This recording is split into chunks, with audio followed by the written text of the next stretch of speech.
이 시간에 은혜 받으신 하나님 말씀을 같이 들어보겠습니다.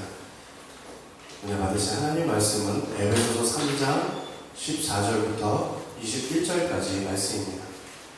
에베소서 3장 14절부터 21절까지의 말씀입니다.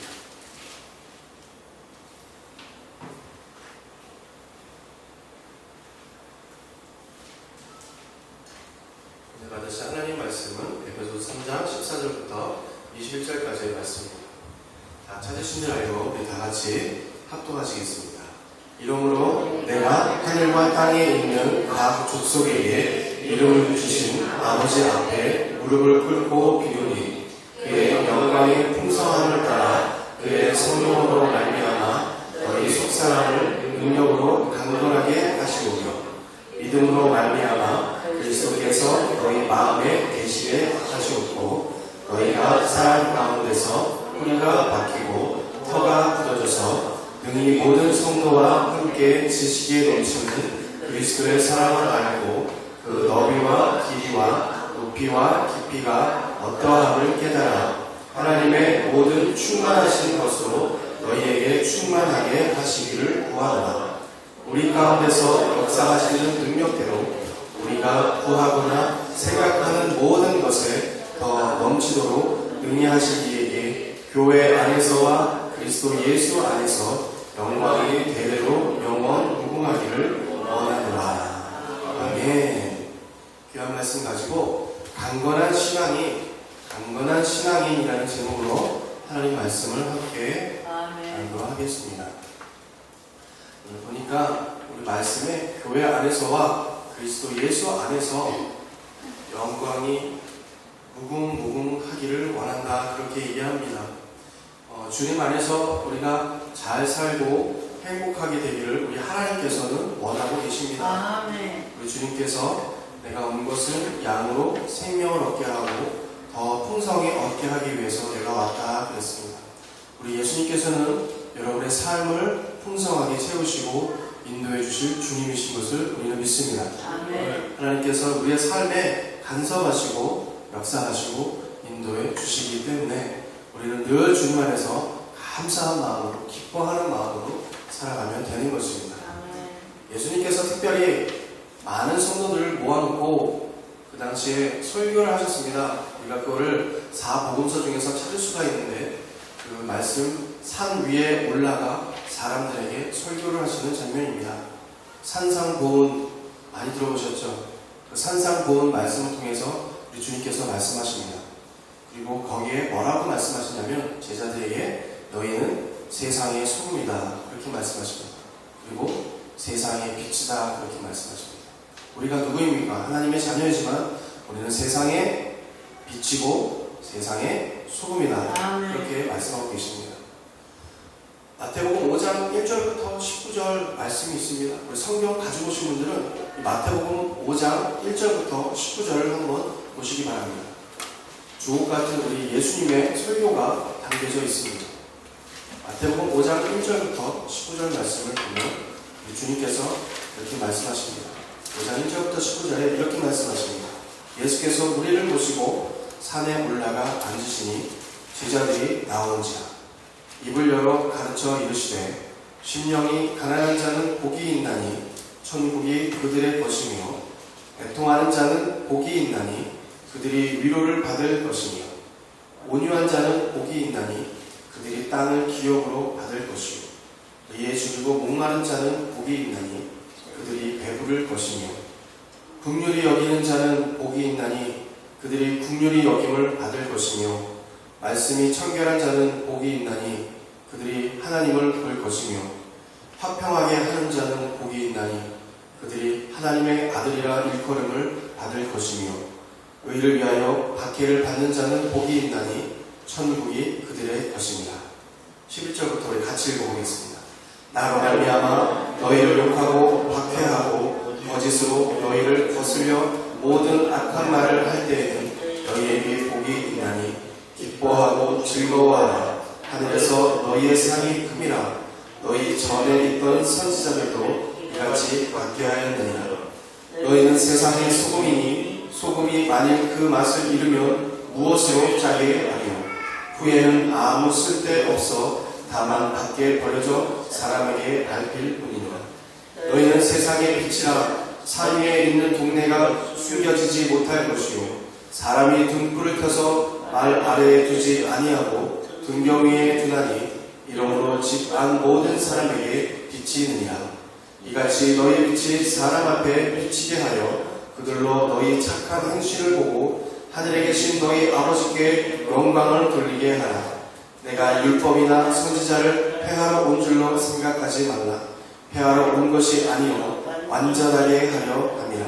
진실로 너희에게 이르노니 천지가 없어지기 전에는 율법의 일적 일도 결코 없어지지 아니하고 다 이루리라.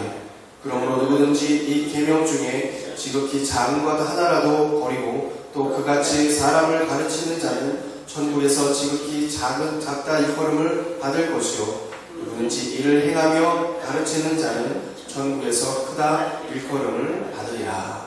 아멘. 우리 예수님께서 이렇게 멋진 설교를 우리 가운데 말씀하시고 우리 가운데 전해주셨습니다.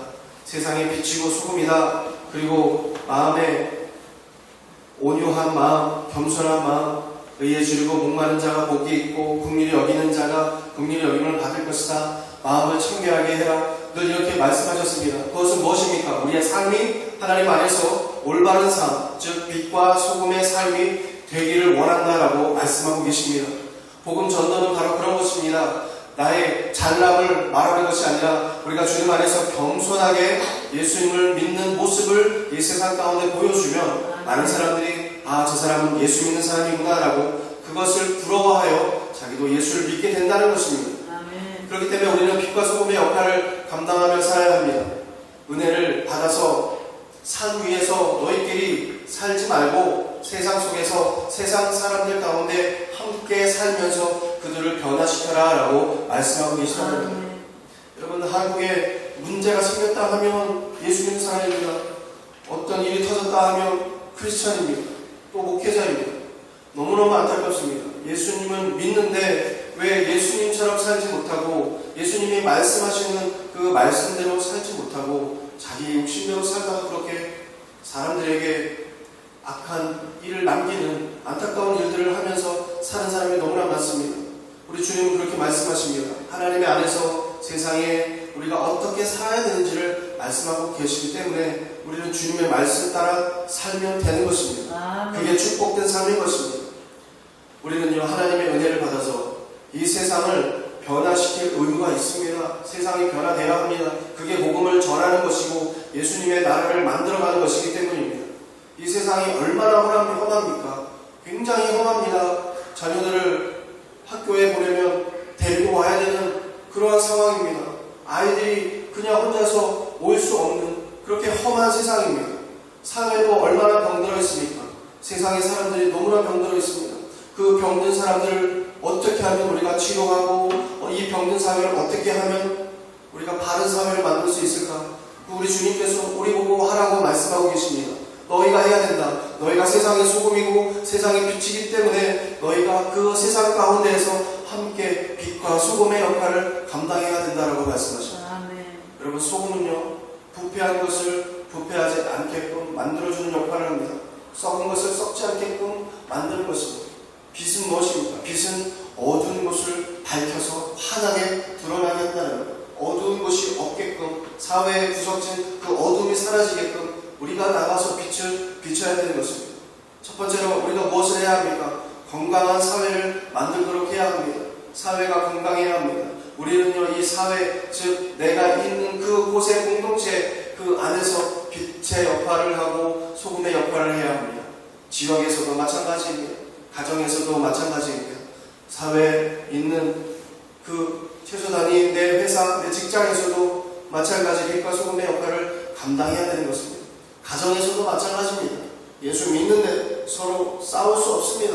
예수 믿으면 서로 용서하고 사랑으로 보듬어줘야 이 사회가 변하고 가족이 변하는 것입니다.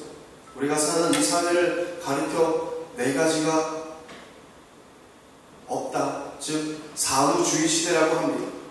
첫 번째 뭐가 없습니까? 사람들에게 감동이 없습니다. 무감동의 시대입니다. 사람들이 감동을 받지 않습니다. 11장 16절에 이렇게 말씀하십니다. 한번 잘 보시기 바랍니다. 이 세대를 무엇으로 비유할꼬?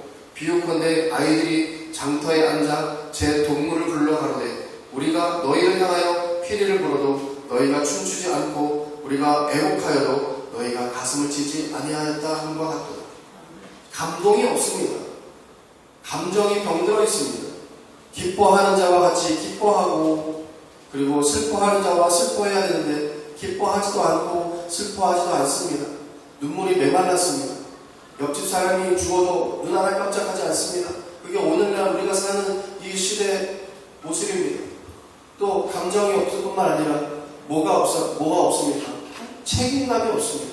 무책임한 시대를 삽니다. 사람들이요 책임을 지려하지 않습니다. 정치를 봐도 그렇습니다. 이 사회의 인도자들이 지도자들이 자기가 무엇을 잘못했다 이게 우리의 책임입니다라고 말하는 사람이 한 명도 없습니다. 무책임한 시대입니다. 미국의 신학자 리차드 리버라는 아주 유명한 신학자가 있습니다. 그 신학자가 뭐라고 얘기했습니까? 믿음이란 책임감입니다. 그렇게 얘기합니다. 우리가 하나님 안에서 믿음을 가지고 살면 어떠한 모습으로 살아야 되냐? 책임감을 갖고 살아야 합니다. 어떤 책임감입니까? 부모가 자식을 낳으면 양육의 책임이 있지 않습니까? 자식은요 부모를 공경해야 할 책임이 있습니다. 그리고 그 책임을 떠넘겨서는 안 되고 회피해서는 안 됩니다. 잘못된 것에 대한 책임을 질 줄 아는 사람이 아무도 없습니다. 실패에 대한 책임을 남에게 전가시키고 그리고 병든 사회 안에서 책임을 질 줄 모르며 살아갑니다. 책임감이 없고 또 뭐가 없습니까? 네 가지가 없다는 세 번째가 무관심입니다. 관심이 없습니다. 어느 공원에서 여인이 강도를 당하고 강도에게 얻어맞았는데도 아무도 관심을 갖지 않습니다. 아무도 말리지도 않습니다. 극단적 이기주의가 낳은 결과인데 나만 잘 되면 된다. 나만 건강하면 된다. 그렇게 생각하기 때문에 누구도 책임지지 않습니다. 이기주의적인 사람은요 자기 외에는 아무에게도 관심을 갖지 않습니다. 이 세 번째가 그렇습니다. 또 네 번째 무엇이 없습니까? 무목적으로 살아갑니다. 여러분 목적이 없습니다. 교회 나와도 목적이 있어야 됩니다. 교회 그냥 오는 것이 아닙니다. 예배를 드려야겠다, 하나님을 만나야겠다 하는 목적으로 와야 됩니다. 무목적으로 살아가는데 굉장히 애쓰고 수고하는 것 같으나 무엇을 위해서 하는지, 무엇을 위해서 내가 사는지 모릅니다. 여러분 비전이 있습니까? 꿈이 있습니까? 하나님은요 우리가 살아가는 이 시대 내가 생명이 끝나는 그 순간까지 꿈꾸기를 원하시고 소원하기를 원하십니다. 하나님 것을 이루시는 하나님이시기 때문입니다. 가치도 목적도 분명치 않으면요 아무것도 될 수 없습니다. 왼쪽인지 오른쪽인지 모릅니다. 가야 되는지 말아야 되는지 모릅니다. 아무것도 하지 않고 무목적으로 살아가면요 목적이 없는 배는요 표류하고 표류할 수밖에 없는 것입니다. 목적이 있어야 합니다. 여러분 남녀노소를 불문하고 우리는 목적이 있어야 합니다. 아이들이든 어른이든 노인이든 남자든 여자든 목적이 있어야 되는 것입니다. 그래야 하나님께서 인도하시고 역사해 주십니다. 가치도 목적도 분명치 않으면 안 됩니다. 허무한 수고 하지 마시기 바랍니다. 그러면 우리가 목적도 가져야 되고 하나님 안에서 분명한 목표를 가지고 달려가야 됩니다. 이게 없으면 어떻게 됩니까? 병듭니다. 목적이 없으면 병들게 됩니다. 비전이 없으면 병듭니다. 소원이 없으면요 쓰러집니다. 네 가지가 없다 그렇게 얘기하면서 이 네 가지가 없는 것 때문에 병들어 있다고 얘기합니다. 병든 사회에 두 가지 특징이 있습니다. 병들면 무엇이 안 됩니까? 적대감이 생깁니다. 사람이 병에 걸리면요 적대감이 생깁니다. 사회가 서로 모여서 다 같이 잘 살아야 되는데 서로가 서로를 필요로 하고 서로가 의지하고 살아가야 되는데 그렇지 못하면 병들게 돼서 상대방이 없어져야 한다 그렇게 생각한다는 겁니다. 여러분 실제로 병든 사람은요 남에 대해서 말 많이 합니다. 저 사람은 뭐가 안 좋네, 이 교회는 뭐가 안 좋네, 이 나라는 뭐가 안 되네 안 좋네 하다가 병들어서 그냥 쓰러진다는 겁니다. 저 사람이 죽어야 내가 살고 저 사람이 망해야 내가 성공한다 그렇게 착각하는 삽니다. 병든 사람이 생각하는 게 그겁니다. 이런 적대감이 만연한 사회, 건강하지 못한 사회, 여러분 이 사회 가운데 우리도 같이 병들어서는 안 됩니다. 우리가 예수님을 믿었으면 예수님 안에서 긍정적인 생각하고 그리고 기쁘고 감사하면서 하나님 안에서 빛과 소금의 역할을 감당해야겠다 작정하고, 그리고 꿈이 있다면 그 꿈을 이뤄야겠다 바라보고 나아가야 하나님께서 역사하시고 인도해 주십니다. 우리는요 세상에서 구별됐습니다. 우리 하나님은요 우리가 세상 가운데 구별되기를 원하십니다. 그래야 주님께서 덥석 잡아서 인도하시고 역사해 주시기 때문입니다. 또 무엇이 없습니까? 특징이 의심입니다. 적대감도 생기지만 의심도 생깁니다. 함께 사는 사회에는요 신뢰가 최고입니다. 믿음이 최고입니다. 믿으면요 잘 되지 않겠습니까? 의심하게 되면 아무 일도 할 수 없습니다. 저 사람 뭐 있는 거 아니야? 나한테 어떻게 하는 거 아니야? 그렇게 의심할 때는요 그 사람 때문에 나도 병들고, 또 의심함으로 믿음도 신뢰도 다 깨져버립니다. 서로가 서로를 의심하는 사회, 믿음이 없는 사회 얼마나 불행하겠습니까? 가정에서도 마찬가지입니다. 남편이 아내를 의심하고, 아내가 남편을 의심하고, 부모가 자녀를 의심하고, 자녀들도 부모를 의심하면 그 가정은 끝장납니다. 의심을 버려야 합니다. 믿어야 됩니다. 믿고 신뢰해야 합니다. 그래야 건강해지고 강건해질 수 있는 것입니다.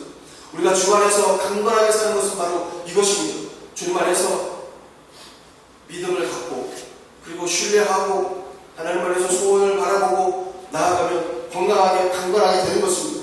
여러분, 우리 순복음교회의 특징이 있다면 그겁니다. 우리 순복음교회는요 절대적으로 긍정적인 생각을 한다는 것입니다. 안 되는 상황에서도 절대로 안 된다고 생각하면 안 됩니다. 반드시 됩니다라고 생각한다는 거예요.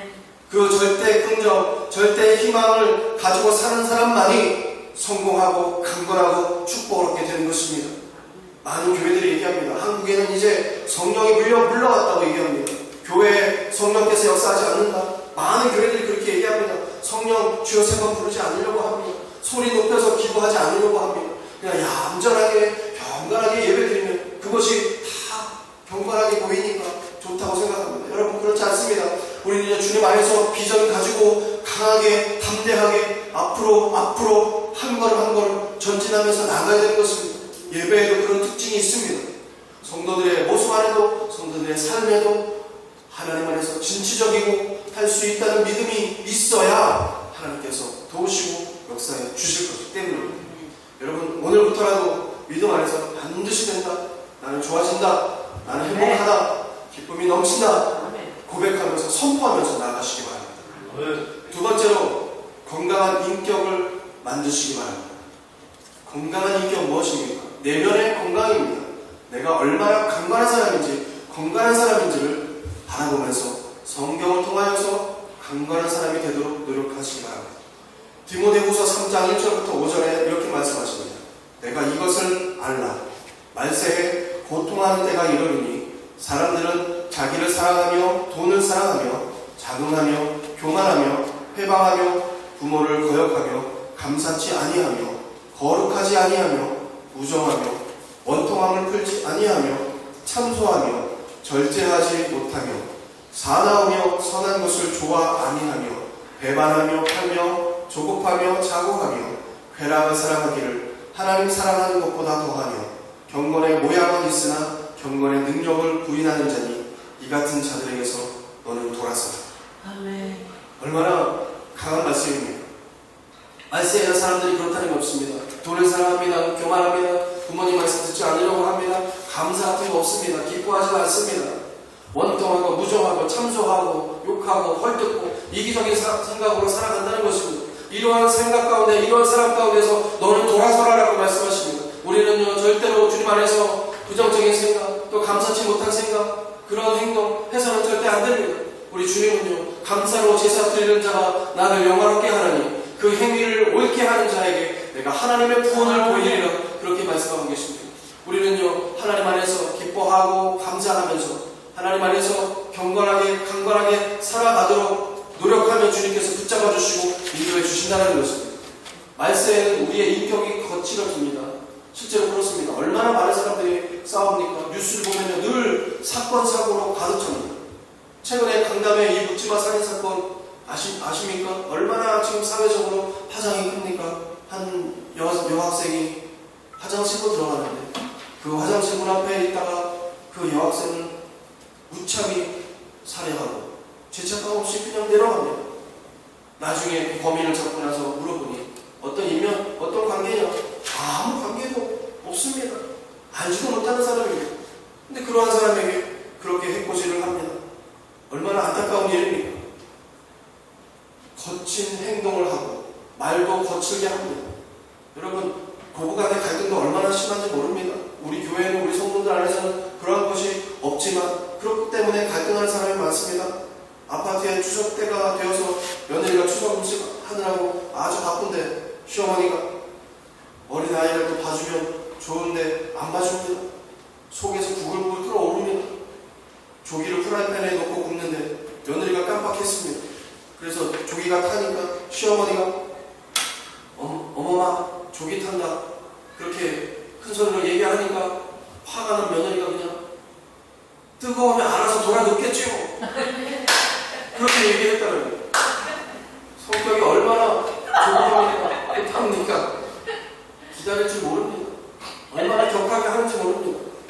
옛날에 세브란스 병원 앞에서 시골 아줌마가 공중전화를 오래 걸으니까 기다리는 청년이 참지 못해가지고 와가지고 전화하는 그 사람을 아줌마 전화기 전세됐어요 하고 예전에 찌른 사건이 있지 않습니까? 저는 어릴 때 그거 보고서 공중전화가 너무 무서웠습니다. 그 안에 들어가 있으면 어떤 사람이 와서 해칠까? 그게 너무너무 무서웠습니다. 사람들이 얼마나 사나운지 모릅니다. 인격에 병이 들어있습니다. 여러분, 건강한 인격을 주님 안에서 만들어 가시기 바랍니다. 늘 우리 주님의 마음 가지고 늘 용서하면서 기다리면서 한번하게 건강하게 살아가는 그게 축복입니다. 우리 주님 그렇게 살기를 원하십니다. 어떤 심리학자들, 대표적인 심리학자들 몇 사람의 이야기를 들어보면 건강한 인격 도대체 무엇인가 그들이 얘기합니다. 칼 융이라는 심리학자는 존재에 대해서 개별화된 의식을 가진 사람이 건강한 사람이다 그렇게 얘기합니다. 존재의 개별성을 강조했습니다. 무슨 말이냐면 자기 자신을 다른 사람하고 비교하지 마라.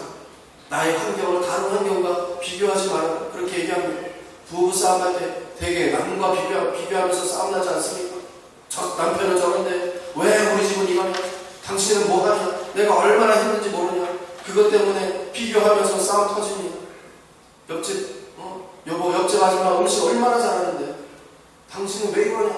그것 때문에 또 싸워. 옆집 아저씨는 돈 잘 버는데 당신은 왜 이 모양이냐 하면서 싸웁니다. 이 존재에 대한 개별성, 내가 얼마나 하나님 안에서 가치 있는 사람인지, 하나님 안에서 특별한 사람인지 그것을 서로가 서로를 인정하고 받아들이면서 서로 칭찬하면서 살아야 됩니다. 그거 없으면 어려워진다는 것입니다. 신혼여행 첫날 싸워서 돌아오는 부부가 굉장히 많습니다. 제주도만 갔다 하면 이혼한다고 기포공항에 오는 사람이 얼마나 많습니까? 한국에 그런 사람 너무나 많습니다. 신부의 혼수가 자기 친구 혼수보다 작아서 우리는 제대로 하지도 않고 시어머니가 나에게 이러이러 요구하는데 당신은 뭐하냐 하면서 서로 티격태격 싸우다가 그리고 헤어집니다. 남과 비교하면 절대 안 됩니다. 회사에 자기 것과 남의 것을 비교하는 사람이 있는데 그 사람 병든 사람입니다. 비교할 필요 없습니다. 우리는요, 우리 안에서 내 모습 이대로 주 받으시옵소서. 내 모습이 얼마나 아름답고 얼마나 좋습니까? 우리는 하나님의 거룩한 백성이고 하나님의 성의된 백성이고 거룩한 나라인데 우리가 얼마나 소중한 존재입니까? 그렇기 때문에 절대 비교해서는 안 됩니다. 남한테 끌려다니지 마시기 바랍니다. 내가 주님 안에서 얼마나 소중한 사람인지 그거 하나만 가지고 자기의 정체성이 어떠한지 그거 주님 안에서 온전히 붙잡고 우리는 나가야 되는 것입니다. 여러분은 특별한 사람입니다. 하나님께서 여러분을 만세전에 계획하시고 택하여 주시고 건져주시고 인도해 주신 특별한 존재인 것입니다. 여러분 그것을 잊지 마시기 바랍니다. 나는 무상관 없는데 나는 아무것도 아닌데 여러분 그렇게 생각하지 마시기 바랍니다. 하나님 안에서는 여러분들이 얼마나 소중한지 모릅니다. 천하보다 귀한 것이 너희다라고 우리 주님 말씀하고 계십니다. 사람은 나름대로 장점이 다 있습니다. 하나님이 주신 달란트가 많습니다. 5달란트, 2달란트, 1달란트 받은 대로 우리가 감사하면서 사는 것입니다. 많은 일을 하는 사람도 있지만 적은 일을 하는 사람도 있습니다. 그러나 각자에게 주어진 그 일의 분량이 다 있습니다. 그 일을 감당하면서 사는 것입니다. 그러면 우리가 주님 안에서 감사하게 되는 것입니다. 비교하면요 정체성을 잃어버립니다. 원망의 노예가 됩니다. 끌려다닙니다. 현재의 삶에 감사하면서 살지 못합니다. 여러분, 우리에게 주신 것 모두 다 우리 하나님께서 약속하시고 축복으로 채워주시기 때문에 여러분 늘 감사하면서 주님 안에서 기뻐하는 그런 삶을 사시기를 주님의 이름으로 축원드립니다. 이 메롤로이라는 심리학자는요, 건강한 사람은 수용성이 큰 사람이다. 즉 건강한 사람은, 주님 안에서 건강한 사람은 마음이 넓은 사람이다 그랬습니다. 여러분, 마음이 넓어야 합니다. 건강한 사람은요, 남의 충고도 잘 받아들이고, 그리고 누구의 이야기도 잘 듣습니다. 다 받아들이면 다 수용하면서 좀 더 깊은 생각을 하는 그런 사람입니다. 그게 건강한 사람입니다. 그러나 건강치 않은 사람은 대수롭지 않은 소리에도 발끈합니다. 화를 잘 냅니다. 에릭 프롬이라는 사람은요, 생산적인 생각을 하는 사람, 늘 창조적인 생각을 하는 사람, 생산적인 양심이 건강한 삶을 만든다 그렇게 얘기했습니다. 여러분, 창조적인 생각이라는 게 무엇입니까? 여러분, 꿈꾸는 생각입니다. 목표를 갖는 생각입니다. 무엇을 해야겠다. 당장 이번 주에 하나님 안에서 무엇을 만들어 가야겠다. 주님 앞에 기도해야겠다. 하나님, 우리의 목표가 이겁니다 하고 하나님 앞에 비전과 꿈과 목표를 말하는 사람이 건강한 사람이다, 생산적인 사람이다 그렇게 얘기했습니다. 쉽게 말해서 나만 행복한 것이 아니라 남까지 행복을 줄 아는 사람, 그렇게 만들어가는 사람, 그런 사람이 행복한 사람입니다. 프랜시스 베이컨은요, 인간에게 3가지 종류가 있다 그렇게 얘기합니다. 첫 번째, 어떤 종류의 사람입니까? 거미 같은 사람입니다. 거미 같은 사람. 두 번째, 개미 같은 사람. 세 번째, 꿀벌 같은 사람이 있다. 인간의 종류는 이 3종류다 이렇게 얘기합니다. 도대체 무슨 말입니까? 거미 같은 사람은요, 그물을 쳐놓고 남 등쳐먹는 사람입니다. 누가 와서 걸리기만 해라, 내가 그 사람 빨아먹어야지 생각하는 아주 나쁜, 질 나쁜 사람입니다. 그런 사람이 세상에 있다고 그랬습니다. 또 개미 같은 사람은 무엇입니까? 열심히 사는데 자기 혼자 살기 위해 사는 사람입니다. 그냥 나만 열심히, 나만 이렇게 잘 먹고 잘 살면 된다라고 생각하는 사람입니다. 꿀벌 같은 사람은 어떤 사람입니까? 열심히 벌어서 자기도 먹고 남도 먹고 가족도 먹이는 그런 무엇인가 베푸는 사람입니다. 여러분, 어떤 종류의 사람이십니까? 여러분은 어떤 종류의 사람에 속합니까? 여러분, 꿀벌 같은 사람이 되시기를 바랍니다. 아멘. 우리 주님 안에서 축복받아서 그 축복을 자녀들에게도 채우고 우리 이웃에게도 채우고 친척 저 멀리 사촌까지도 채워줄 줄 아는 그러한 넓은 사람이 되시기 바랍니다. 세 번째, 건강한 신앙을 만드시기 바랍니다. 무엇보다도 영적으로 강건해야 합니다. 영적으로 우리가 하나님 안에서 기도하면서 강건한 삶을 살아야 합니다. 예수님이 마태복음 13장에 씨 뿌리는 비유를 왜 말씀하셨습니까? 씨를 뿌린다. 그 씨가 자란다. 이 내용이 무엇입니까? 잘 보시기 바랍니다. 길바닥 같은 신앙이 있습니다. 길바닥에 뿌려진 씨. 길바닥에 뿌려지면 어떻게 됩니까? 교회 다녀도 하나님의 말씀 잘 모릅니다. 교회 오래 다녔는데 우리 하나님께서 어떤 하나님인지 잘 모릅니다. 그냥 왔다가 그냥 가는 성도들이 얼마나 많은지 모릅니다. 우리 교회는 그런 분들이 없는데 예수 그렇게 믿는 사람이 얼마나 많은지 모릅니다. 그러다가 문제 나면 교회 다닐까 말까 고민합니다. 술 먹고 교회 다녀봐야 뭐가 좋냐, 마음이 불안하고 이거 교회 가도 시선이지도 않는데 예수 믿어야 소용없구나 이렇게 생각하는 사람이 얼마나 많은지 모릅니다. 문제 생기면 그 방법을 찾습니다. 세상의 방법을 찾고 그것을 달려갑니다. 여러분, 우리는요, 문제 앞에서는요, 무릎 꿇는 게 최선입니다. 어떠한 상황 가운데서 우리가 하나님 안에서 무릎 꿇고 아버지 도와주시옵소서라고 부르짖는 자가 하나님 건져주시기 때문에 여러분, 문제 앞에서 세상과 타협하지 마시고 영적으로 강건해져서 무릎 꿇고 하나님 앞에 목놓아 눈물로 기도해서 꼭 얻어내는 여러분이 되시기 바랍니다. 길가에 뿌려진 씨, 또 어떤 신앙이 있습니다. 돌밭에 뿌려졌다고 했습니다. 돌밭입니다. 어느 정도 믿는데 뿌리가 내리지 않습니다. 그저 믿는 것 같은데 하나님 안에서 뿌리가 뭔지 모릅니다. 이 교회, 저 교회 다닙니다. 어떤 집사님 실제로 그런 분이 있었습니다. 이 교회에 가서 여기 유명한 교회, 여기 목사님 아주 유명한데 여기 가서 열심히 교회 생활하다가 자기한테 관심이 없으니까 또 다른 교회로 갑니다. 이 교회 크기만 컸지 사람에게 관심이 없네. 그리고 또 다른 교회 갑니다. 다른 교회 가서 이 교회는 행사도 많고 뭐도 많이 나눠주고 그러니까 이 교회 좋네 하고 있다가 뭔가가 좀 불만이 있으니까 이 교회도 별로로 갔네. 그리고 또 다른 교회 갑니다. 그렇게 교회를 옮겨서 다닙니다. 예수를 믿기를 믿는데 뿌리가 내리지 않으니까 이 교회 갔다가 저 교회 갔다가 하다가 나중에 결국 60이 되니까 교회를 80군데 옮겼습니다. 그런 사람이 진짜 있었습니다. 다시 와보니까 처음에 옛날에 갔던 교회 거기 다시 간다는, 그게 무슨 짓입니까? 여러분, 하나님 안에서 뿌리를 깊이 내려서 교회가 아니라 하나님 안에서 우리 하나님, 우리 주님 때문에, 우리 하나님 때문에 내가 무릎 꿇고 기도하고 예배한다라고 그렇게 신앙을 갖는 여러분 되시기 바랍니다. 그것이 하나님께서 원하시는 사람입니다. 또 어떤 신앙이 있습니까? 가시떨기 같은 신앙입니다. 이 가시떨기 밭에 뿌려집니다. 환경 때문에 신앙에 뿌리가 내리지 못합니다. 환경이 안 좋으니까 예수 믿는데 뿌리를 내리지 못합니다. 환경을 이겨내야 됩니다. 환경은 이겨내고, 그리고 뿌리가 자랄 수 있도록 믿음을 지켜야 되는데, 뭐가 조금 부산 떨고 어려워지고 막 상황이 안 좋아지면 교회 다니는 거, 예수 믿는 거 잊어버립니다. 그리고 한동안 조용히 조금 지내지면 그때 와서 또 예수를 믿어볼까 하고 교회에 기웃기웃하는 성도들이 얼마나 많은지 모릅니다. 이거 내가 말할 게 아닙니다. 우리 주님이 말씀하신 것입니다. 네 번째는 어떤 사람입니까? 마지막으로 옥토와 같은 신앙이라고 그렇게 얘기합니다. 모든 것을 이기고 뿌리를 내리는 신앙. 이런 신앙을 가진 사람이 건강한 신앙입니다. 뿌리를 내렸으면 여러분 믿음이 자라도록 계속해서 물을 주고 계속해서 빛을 얻는 것입니다. 그 물이 무엇입니까? 하나님 말씀입니다. 그리고 환경도 이겨낼 수 있는 강한 의지가 필요합니다. 뿌리를 내려야겠다라고 생각해서 끝까지 버텨서 뿌리를 내리면 나중에 어떻게 됩니까? 열매가 맺게 되는 것입니다. 우리 주님 안에서 환경이 변화되고 내가 축복받는 것은요, 우리 주님 안에서 뿌리를 깊이 내리면 열매를 맺을 수밖에 없게 된다. 그렇게 말씀하십니다.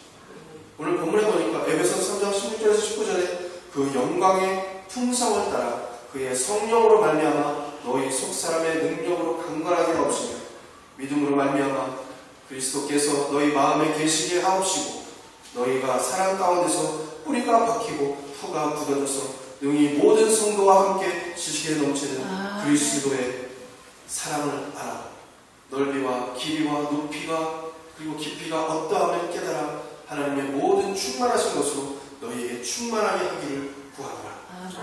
뿌리를 깊이 내려서 하나님 안에서 그 충만이 무엇인지 경험하고 충만한 삶을 살자, 그렇게 말하고 계시다. 여러분, 성령으로 건강한, 성령으로 강건한 신앙이 되시기 바랍니다. 성령께서는요, 두세 사람이 내 이름으로 모인 곳은 아주 그들 중에 있겠다. 우리 성령께서 계시니 오늘 우리 수고 기쁨의 교회는요, 우리 눈에 보이진 않지만 우리 성령께서 함께 하시고 이곳 가운데 자정하여 다스리고 계십니다. 여러분의 삶이 그렇게 변화되기를 원하십니다.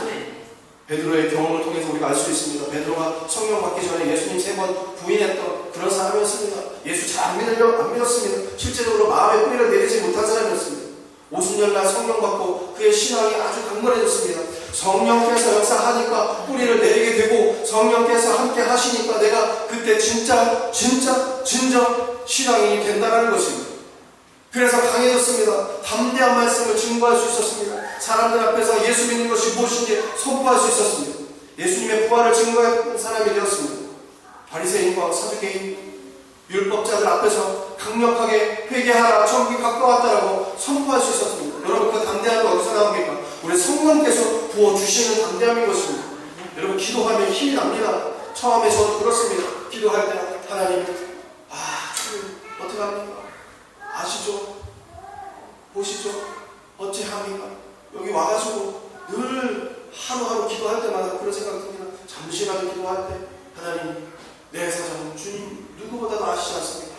근데 기도하면요, 하나님께서 어떤 마음을 주시느냐? 강하고 담대하고 두려워 말고 놀라지 말라. 내가 너의 하나님이다라고 늘 말씀하십니다. 여러분, 어려운 일이 있으면 우리 주님 앞에 기도하시기 바랍니다. 하나님께서 도우시고 인도해 주실 것입니다. 사도행전 2장 38절에 베드로가 가로되 너희가 회개하여 각각 예수 그리스도의 이름으로 세례를 받고 죄사함을 얻으라. 그리하면 성령을 선물로 받으리니 이 약속은 너희와 너희 자녀와 모든 먼 햇사람 곧 주 우리 하나님이 얼마든지 부르시는 자들에게 하신 것이라 하고 또 여러 말로 확증하며 권하여 가로되 너희가 이 패역한 세대에서 구원을 받으라 하니 이 말을 받는 사람들은 세례를 받으면 이날에 제자의 수가 3,000이나 더하더라. 여러분, 얼마나 강력한 역사가 나타납니까? 우리가 주님 안에서 성령 받고 기도하면 담대한 신앙을 가지면 우리 주님께서 역사하시고 인도해 주셔서 환경에 놀라운 변화를 주시는 것입니다. 여러분 성령으로 충만해서 기적과 이적을 나타내는 그런 여러분이 되시기를 주님의 이름으로 축원드립니다. 아멘. 성령의 힘으로 이 미문의 안진뱅이 베드로가 일으켰습니다. 기도의 힘으로 일으켰습니다. 그리고 귀신을 쫓아냈습니다. 감옥에 있는 베드로를 천사가 인도하고 끌어낼 수 있었던 것도 성령의 인도하심 때문이었습니다. 우리가 성령의 인도함으로 거듭남 받고 성령의 인도함으로 담대함을 얻어서 하나님 안에서 우리가 하고자 하는 모든 것을 하나하나 풀어나가면 우리 주님께서 우리에게 많은 열매를 맺을 수 있도록 역사해 주시고 이끌어 주실 것입니다. 성령이 아니고는 예수 그리스도를 주라 고백할 수 없다 그랬습니다. 우리 주님 믿었으면 성령으로 충만한 여러분 되시기를 주님의 이름으로 축원드립니다. 속사람을 강건하게 만드시기 바랍니다. 겉사람이 아니라 내 내면의 인격이, 내면의 신앙이 주님 안에서 강건해지면 하나님께서 더 크게 사용하시고 더 크게 인도해 주시는 것입니다. 신앙을 약한 신앙 그리고 흐지부지한 신앙 만들지 마시기 바랍니다. 주님 안에서 정신 차려서 근신하여 깨어서 기도해라 라고 말씀하신 이 시대에 우리는 하나님 안에서 강건한 신앙을 가져야 되는 것입니다. 여러분 기도하면 힘이 납니다. 아멘. 말씀 보면 힘이 납니다. 아멘. 성령을 사모하면 하나님께서 힘주시고 능력을 주실 것입니다. 아멘. 갈라디아서 5장 22절 23절에 이런 말씀이 있습니다. 오직 성령의 열매는 사랑과 희락과 화평과 오래 참음과 자비와 양성과 충성과 온유와 절제니 이 같은 것을 금지할 법이 없느니라. 아멘. 뭐가 있습니까? 사랑이 있습니다. 희락이 있습니다. 화평이 있습니다. 오래 참음이 있고 자비, 양성, 충성, 온유, 절제 이 같은 것을 내가 금지할 수 없다. 참을 수 없게끔 터져나온다. 그렇게 말씀하고 계십니다. 여러분 열매를 말씀하시니까 여러분에게 드릴 말씀이 있습니다. 여러분 나무가 밭에 심어졌습니다. 땅에 뿌리를 내렸습니다. 그리고 열매를 맺습니다. 열매를 맺을 때 열매를 하나씩 맺습니까? 동시에 여러 열매를 맺습니다. 성령의 9가지 열매가 바로 그런 것입니다. 성령 안에서 충만해지면 이 9가지 열매가 동시에 나타나게 됩니다. 어떤 분 그렇습니다. 사랑의 열매를 맺은 것 같은데 희락의 열매를 맺지 못한 것 같아. 나는 사랑의 열매를 있는데 올해는 못 찾는 것 같아. 그게 무슨 말입니까? 9가지가 동시에 열립니다. 그렇기 때문에 성령으로 충만해져야 됩니다. 이 중에 하나는 없는 것 같다면 아직 열매를 맺지 못한 겁니다. 성령으로 충만해지지 못했습니다. 그렇기 때문에 우리가 주님 안에서 성령 충만 받아서 이 9가지 열매를 맺어서 영광 돌리는 그런 인생이 되어야 되는 것입니다. 아멘. 결론 맺겠습니다. 성격이 변하면 사람이 변합니다. 인격이 변하면 사람이 변합니다. 사람이 변하면 무엇이 변합니까? 가정이 변합니다. 내가 변하면 내 남편이 변합니다. 내가 변하면 내 자녀들이 변하고 가정이 변해서 그 가정이 사회를 변화시키고 그 사회가 국가를 변화시키는 것입니다. 우리가 먼저 변해야 합니다. 주님 안에서 예수 믿은 우리가 변해야 되는 것입니다. 너희는 세상의 빛이다. 너희는 세상의 소금이다 라고 말씀하시는 우리 주님의 음성이 내가 소금입니다. 하나님 내가 빛입니다 라고 고백하면서 변화되어서 살아가야 되는 것입니다. 소금이 짠맛을 잃으면 안 됩니다. 빛이 세상을 비춰야 되는데 빛을 잃으면 안 됩니다. 우리는 소금의 맛도 가져야 되고 밝은 빛도 가져야 합니다. 우리의 속사람이 강해져야 빛도 비칠 수가 있는 것이고 소금도 맛을 낼 수가 있는 것입니다. 그냥 내는 게 아닙니다. 내가 변해야 그렇게 되는 것입니다. 여러분 내면의 이 영성도 늘 주님 안에서 변화되어야 합니다. 시간이 지나고 있습니다. 내 인생이 이제 목표까지 가고 있습니다. 주님 안에서 변화돼서 우리 예수님의 모습을 가질 수 있도록 성화되어야 되는 것입니다. 그것이 우리 하나님께서 원하시는 우리의 삶인 것입니다. 그렇기 때문에 주님 안에서 변화돼서 빛과 소금의 역할을 감당해서 강건하고 건강한 성도님이 되시기를 주님의 이름으로 축원드립니다. 아멘. 기도하겠습니다.